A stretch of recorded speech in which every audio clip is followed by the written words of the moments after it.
تو وہی مجھے شفا دیتا ہے۔ اور ایوب کو یاد کیجیے جب اس نے اپنے رب کو پکارا کہ مجھے تکلیف پہنچی ہے اور تو سب رحم کرنے والوں سے زیادہ رحم کرنے والا ہے، تو ہم نے اس کی دعا قبول کر لی، پھر جو کچھ اسے تکلیف تھی وہ ہم نے دور کر دی، اور ہم نے اسے اس کے اہل و عیال اور ان کی مانند ان کے ساتھ مزید بھی اپنے پاس سے بطور رحمت عطا کیے اور عبادت کرنے والوں کے لیے نصیحت کے طور پر۔ ایوب علیہ السلام اللہ سبحانہ تعالیٰ کے برگزیدہ نبی تھے۔ اللہ تعالیٰ کی طرف سے ان پر ایسی شدید آزمائش آئی کہ وہ بہت لمبی بیماری میں مبتلا ہو گئے، اور اس کی وجہ سے ان کے اہل و عیال بھی ان سے جدا ہو گئے، یا یہ بھی کہا جاتا ہے کہ وہ فوت ہو گئے، مال مویشی بھی ہلاک ہو گئے۔ لیکن ایوب علیہ السلام نے ہر مصیبت پر صبر کیا، اپنے رب پر بھروسہ کیا، کوئی شکوہ نہیں کیا، کوئی واویلا نہیں کیا، کوئی شکایت نہیں کی۔ جب تکلیف حد سے بڑھ گئی تو انہوں نے اللہ تعالیٰ سے دعا کی، اے میرے رب، مجھے بیماری لگ گئی ہے اور تو رحم کرنے والوں میں سب سے زیادہ رحم کرنے والا ہے۔ تو اللہ سبحانہ تعالیٰ نے ان پر اپنی رحمت نازل کی، ان کی دعا قبول فرمائی اور حکم دیا کہ زمین پر اپنا پاؤں مارو۔ انہوں نے پاؤں مارا تو ٹھنڈے پانی کا چشمہ نمودار ہو گیا۔ حکم ہوا کہ اسے پیو اور اس سے غسل کرو۔ وہ مبارک پانی پینے اور اس پانی کے ساتھ غسل کرنے سے ان کی ساری بیماری دور ہو گئی، یعنی پانی ان کے لیے شفا کا باعث بن گیا اللہ کے اذن سے، اور وہ پوری طرح صحت مند ہو گئے۔ اللہ تعالیٰ نے انہیں ان کے گھر والے بھی عطا فرما دیے اور اتنے ہی اور بھی دے دیے۔ وَأَيُّوبَ إِذْ نَادَى رَبَّهُ، اور ایوب کو یاد کیجیے علیہ السلام جب اس نے اپنے رب کو پکارا۔ ندا کا لفظ ہے، نادا، ندا کہتے ہیں بلند آواز سے پکارنے کو، یعنی ایک دعا ہوتی ہے جو ہم چپ کے مانگتے، جیسے زکریا علیہ السلام نے مانگی، اذ نادا ربہ نداء خفیہ۔ وہاں ندا کا لفظ ہے لیکن نداء خفیہ یعنی ایسی پکار تھی جو کہ چپکے تھی، لیکن یہاں پر صرف ندا کا لفظ ہے، نادا کا لفظ ہے۔ تو انہوں نے اپنے رب کو پکارا۔ دونوں طرح پکارنا چاہیے، دل ہی دل میں، چپکے اور بلند آواز سے بھی۔ رب ہر طرح سنتا ہے۔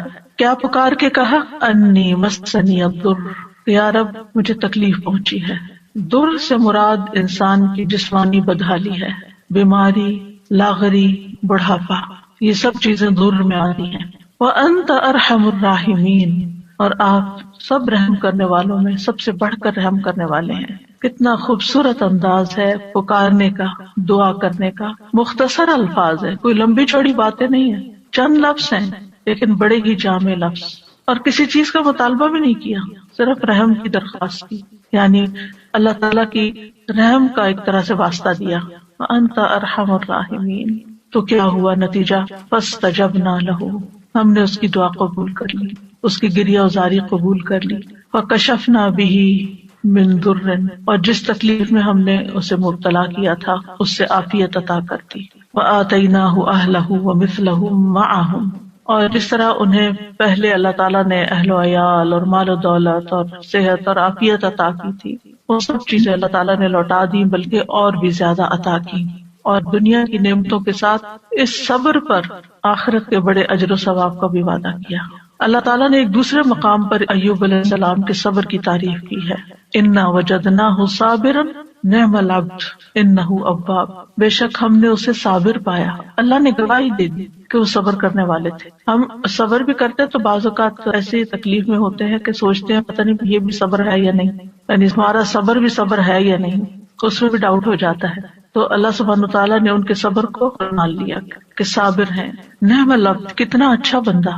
تو اس سے پتہ چلتا ہے کہ صبر کرنے والا، غم سے گزرنے والا جب صبر کرتا ہے تو اللہ تعالیٰ کا محبوب بن جاتا ہے، اور ساتھ ہی یقیناً وہ بہت رجوع کرنے والا تھا۔ یعنی اس کا یہ مطلب نہیں کہ پہلی دفعہ وہ دعا کر رہے تھے یا پہلی دفعہ وہ رب کی طرف انہوں نے رغبت کی تھی اتنے سال کی بیماری گزار کر، اور پہلے انہوں نے کبھی نہیں پکارا تھا۔ انہ اواب، وہ بہت زیادہ رجوع کرنے والے تھے رب کی طرف، بہت زیادہ اپنے رب کو پکارنے والے تھے۔ پھر فرمایا رحمتا من عندنا، انہوں نے ارحم الراحمین کہا تو یہاں پر اللہ تعالیٰ نے ان کو اپنی رحمت سے نوازا، رحمتا من عندنا، اپنے پاس سے رحمت عطا کی۔ اور یہ رحمت کیا تھی؟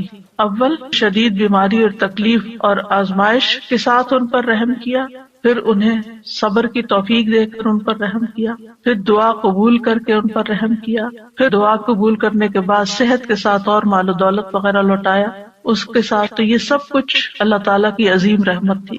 رحمتا من عندنا اور پھر آپ دیکھیں کہ اس رحمت کا ایک ظاہری مینیفیسٹیشن کیا تھا.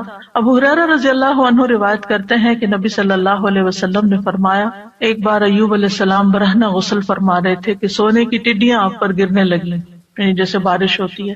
ایوب علیہ السلام انہیں اپنے کپڑے میں سمیٹنے لگے. ان کے رب نے انہیں پکارا کہ اے ایوب، کیا میں نے تمہیں اس چیز سے بے نیاز نہیں کر دیا جسے تم دیکھ رہے ہو؟ یعنی مجھے معلوم ہے کہ تمہارے دل میں اس کی کوئی لالچ نہیں، کوئی رغبت نہیں، تمہیں اس کی ضرورت نہیں، تمہارے پاس اللہ نے پہلے سے ہی بہت کچھ عطا کر دیا ہے، تو تم پھر کیوں یہ سمیٹ رہے ہو؟